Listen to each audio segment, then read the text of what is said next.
Oke,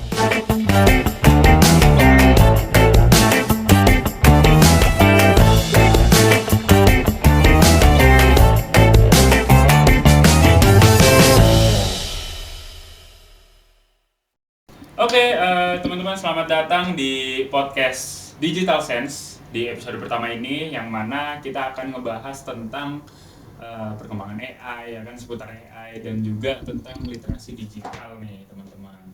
Nah, tapi episode kali ini sangat-sangat spesial karena aku kedatangan teman-teman gue nih. Boleh dong kenalin dulu teman-teman, namanya salah satu. Halo, nama gue Danu, gue dari semester 6 Komunikasi UPN Veteran Jakarta.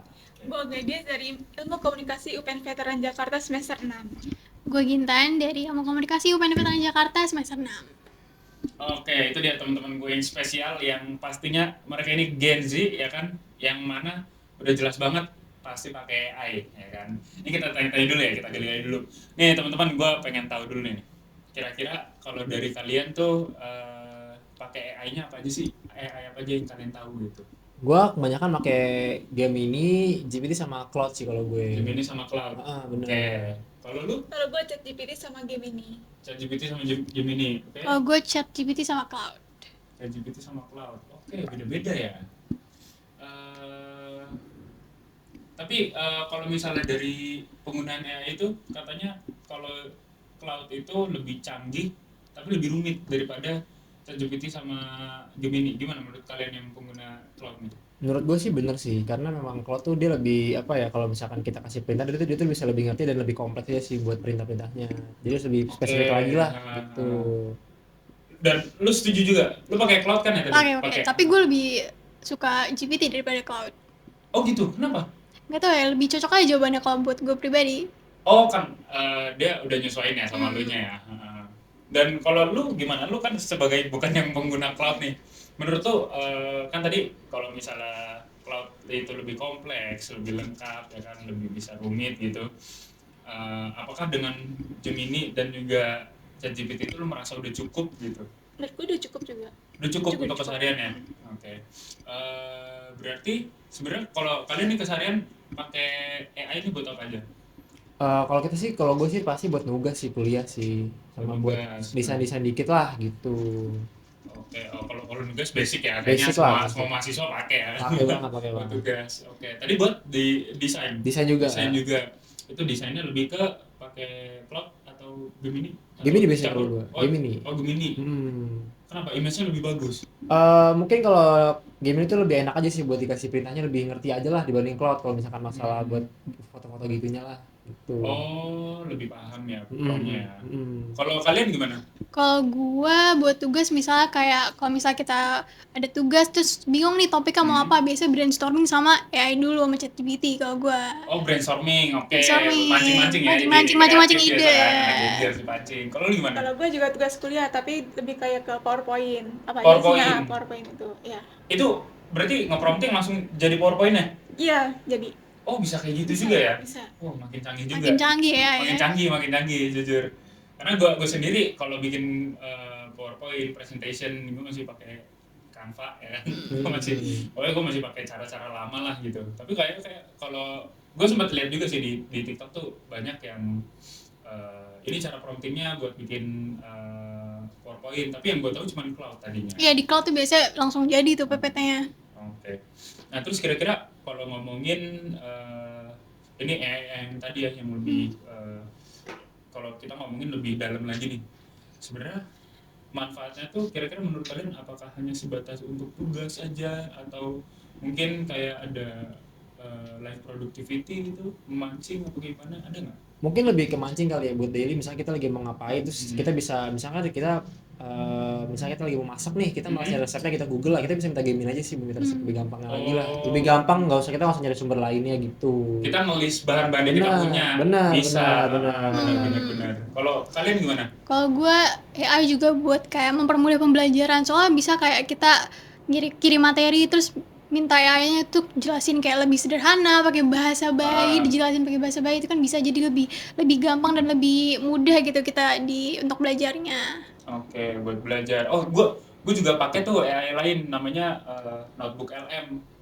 Nah, Notebook LM tuh ternyata kita bisa ngebahas satu topik seputar materi yang kita punya doang. Hmm. Jadi enak tuh. Kita kadang-kadang kan ChatGPT tiba-tiba sumbernya ngambil yang lain gitu. Nah itu, gue biasanya belajar pakai itu. Kalau lu gimana? Kalau gue biasanya buat latihan soal buat ujian. Latihan soal buat Iya. ujian. Jadi AI disuruh kasih lu soal gitu, Iya, bikin soal gitu ya. Kenapa latihannya sama AI? Apakah mereka bisa kayak apa ya bahasanya, ngasih alasan kenapa ini jawabannya benar gitu? Itu kayak gitu nggak? Iya, bisa. Oh berarti ada Ada. analitiknya, ada Ada. analisisnya. Iya, dia juga bisa ngasih kayak referensinya juga. Oh oke. Oh iya sih, berarti balik lagi ke penggunanya ya. Manfaatnya itu sedalam apa ya? Beda Tergantung lagi, penggunanya bener. sedalam apa gitu. Nah terus kita kan ya namanya pakai sehari-hari kan pasti ada dampak-dampak entah itu positif atau negatif ya kan. Nah kalau misalnya tadi kan kita ngomongin manfaatnya ya kan, dampak positifnya apa, kita bisa lebih gampang belajar apa segala macam. Sekarang misalnya kita ngomongin dampak negatifnya nih. Kenapa sebenarnya gue kepikiran untuk ngomongin dampak negatifnya?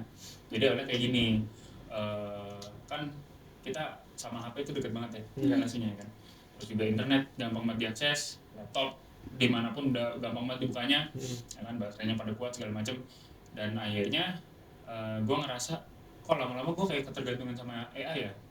Nah kenapa bisa ketergantungan? Gue ngerasanya itu setiap kali gue mau butuh solusi, bingung antara dua pilihan, atau bahkan sesimpel kayak disuruh dosen bikin desain gitu, oh langsung kepikiran apa? AI dan juga prompting di AI-nya itu. Benar. Itu dia, makanya gue ngerasa kayak sebenarnya gue senang sama perkembangan teknologi yang ada gitu, tapi gue rasanya kok kayak meresahkan juga ya. Kalian kan merasa kayak gue juga nggak sih? Ngerasain banget. Ngerasain juga ya? Bikin jadi ketergantungan, terus jadi kita kayak jadi Jadi malas kurang mikir berpikir, lah. iya jadi malas mikir, jadi malas mikir. Tapi sebenarnya kalian apakah cuman sekedar resah aja, tapi atau kalian juga merasa nyampe yaudah pokoknya bener-bener kayak gue tadi kayak oh pokoknya semua solusi harus dari AI nih gitu, kayak gitu nggak? Kalian merasa nyampe kayak gitu nggak? Sampai kayak gitu sih kalau Kayak kadang gitu. sih sampai kayak gitu sih. sampai kayak gitu kadang. Soalnya tugas semua pasti awal dari AI gitu. Iya benar, pasti kita nyari jawabannya, setidaknya idenya lah, ide jawabannya itu kan meskipun opini juga kan kita nyarinya di AI gitu ya. Nah kalau misalnya kita dampak positifnya itu kan tadi udah disebutin kayak ya kita jadi ketergantungan ya kan, terus juga AI itu benar-benar apa ya, Makin canggih. makin canggih tapi mengerikan juga. Nah kira-kira kalian ada mungkin kayak tahu sesuatu gitu tentang AI itu sebenarnya sengeri apa sih gitu perkembangannya? Iya sih. Mungkin kayak ini kali ya, banyak banget video deepfake kan sih deepfake, jadi kayak Deepfake, Ah, deepfake ini apa nih? jadi kayak misalkan ada video orang nih, misalkan foto orang itu bisa dibikin jadi sebuah video seakan-akan dia ngomong hal itu. Jadi video. Bisa banget. Berarti taruhlah gambar misalnya apa ya? Misalnya bapak presiden nih misalnya. Iya. Itu bisa Bisa deepfake. banget. Padahal cuma foto diem nih bisa jadi video. Wah, itu Bisa ngeri sih. banget. Ngeri sih. Dan itu kira-kira ada motif penipuannya kah? Modus penipuan? Pasti ada banget. Ada banget. Wah, gila. Ada Ngeri. banget. Dan ada juga yang dari suara gitu, tau gak sih kalian, kayak AI voice cloning. Jadi dia tuh bisa niru suara gitu, AI. Untuk modus penipuan juga. Oh, kalau gua taunya tuh bukan modus penipuan voice cloning kayak gini. Yang gua tahu tuh cuman kayak ada kayak website gitu buat dapetin duit receh-receh gitulah. Itu tuh buat jadi kita store suara kita, terus tiba-tiba jadi ya udah nanti mereka kembangin buat AI-nya mereka biar AI-nya tuh variasi suaranya. Gue taunya gitu, tapi ternyata ada ini. Ternyata bisa dijadi modus penipuan juga nih, makin berkembang canggih AI, makin juga buka peluang untuk modus penipuan digital yang lebih canggih lagi nih. Boleh. Salah satunya itu ya voice cloning itu. Oke, voice call ini boleh dijelasin agak dalam nggak nih kira-kira modusnya tuh? Jadi gimana kan sih sebenarnya? misalnya nanti kayak lu ditelepon sama penipunya ini yang nge-cloningin misalnya suara seseorang nih, misalnya suara teman lu gitu. Habis itu di telepon, terus penipunya ini misalnya kayak minta transferin dong karena suaranya itu suara temen lu yang di-cloninginnya ini yang bener-bener jadi mirip banget. Familiar ya. Jadi kan familiar. jadi ketipu deh tuh yang di telepon itu. Oh, Waduh, itu bahaya sih. Tapi sejauh ini dari keluarga kalian atau Aman teman sih. terdekat ada Ada, yang aku ada. Oh, ada. ada. Ada. Ya, jadi saudara aku pernah di VN minta transfer 30 juta.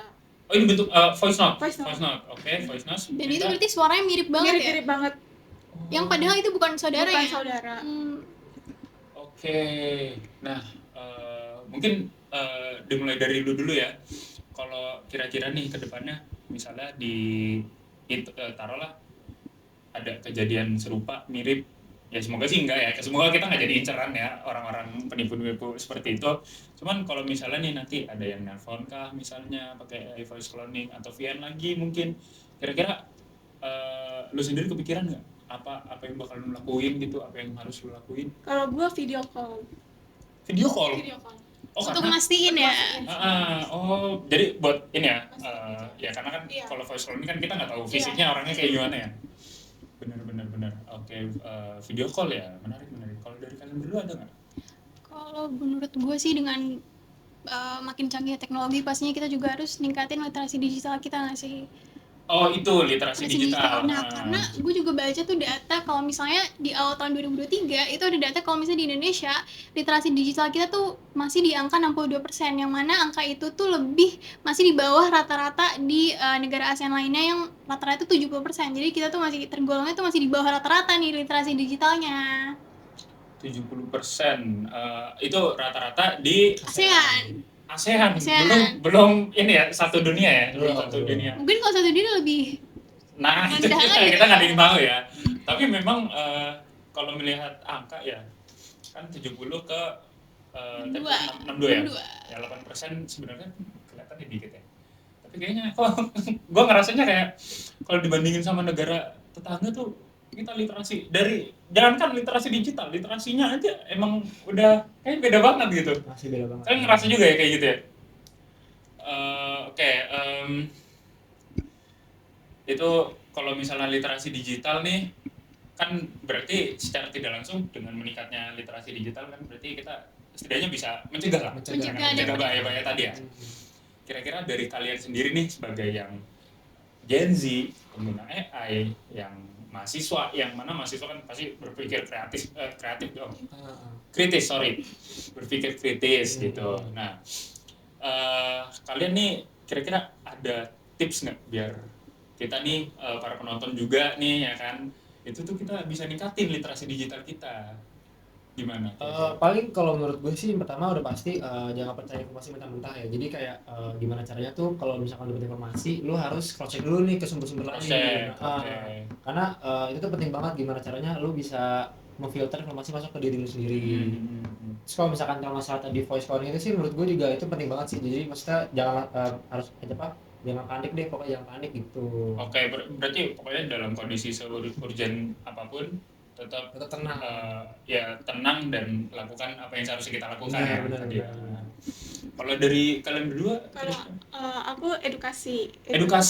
Edukasinya nih berarti gimana nih? Apakah kayak semacam jualan kelas gitu, atau emang kayak diedukasi orang-orang tuh biar mungkin edukasi habitnya orang-orang gitu. Berarti mungkin dimulai dari keluarga dulu kali ya, dari kecil mungkin nih. Dari orang-orang terdekat dulu ya. Atau kita bisa juga ke teman-teman, bisa juga edukasi ke teman-teman dari. Berarti lebih ke arah ya lebih terbiasa Membiasakan membaca diri. ya, literasi gitu ya.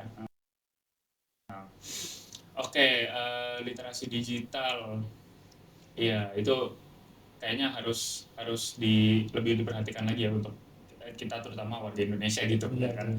Buat siapapun, karena meskipun kita, kalau gue mikirnya meskipun kita kadang mikir egois ya. Kayak,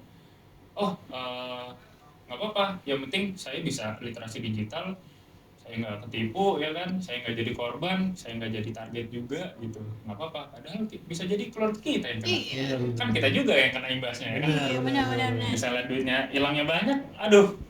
Kayak keluarga Gadis itu dia. Itu aja udah pasti pusing banget itu. Gua nggak kebayang sih kalau misalnya gua ada di posisi itu gitu.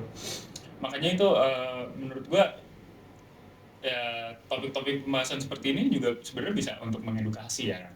Gitu. Jadi teman-teman yang masih bingung tadi ada tipsnya, ada modus-modus penipuannya. Kalian bisa nonton ulang nih, ya kan? Kalian mundurin aja durasinya, terus nanti kalian nonton ulang karena ini penting-penting banget. Nah, ini berhubung udah di ujung topik nih, ya kan, ujung pembahasan. Nah, di ujung pembahasan ini, gue pengen mengkonfirmasi ulang nih. Benar. Ya, mengkonfirmasi ulang. Oke. Berarti tadi yang pertama udah nggak bisa dipungkiri ya kalau kita tuh sebagai Gen Z ya terpapar AI, apalagi bahkan nyampe ketergantungan gitu ya. Terus yang kedua tadi ya dampaknya ada negatif, ada positif ya kan. Dampak positifnya tadi kita bisa productivity ya kan, dan kita lebih bisa mengenal teknologi yang bahkan kita nggak expect ternyata lebih cepat datangnya gitu. Nah, tapi dengan adanya teknologi yang lebih cepat datangnya, mungkin kita kesannya belum siap gitu ya, kurang siap, bukan belum siap, kurang siap dalam mengadaptasi teknologi AI ini. Makanya masih banyak ada penipuan tadi ya, ada modus-modusnya ya kan. Dan ada juga yang ketipu beneran. Itu dia, dan ya kita nggak ada yang tahu korban selanjutnya siapa gitu kan. Semoga bukan dari kita atau kalian ya. Nah, oke, jadi itu tadi ya pembahasan kita sebenarnya menarik banget gitu. Dan untuk menutup podcast episode kali ini, gue ada satu slogan yang udah gue siapin khusus episode ini. Apa Gitu. Jadi nanti gue minta teman-teman kalian kita closingannya pakai slogan itu ya bareng-bareng ya. Oke, jadi teman-teman slogannya adalah cerdas digital sebelum jadi korban digital. Itu ya. Bisa ya kita bareng-bareng ya, bareng-bareng ya. Kita melihat kamera yang tengah, oke? Dalam hitungan ketiga, 1, 2, 3. Cerdas digital sebelum jadi korban digital. Thank you guys, see you in the next video.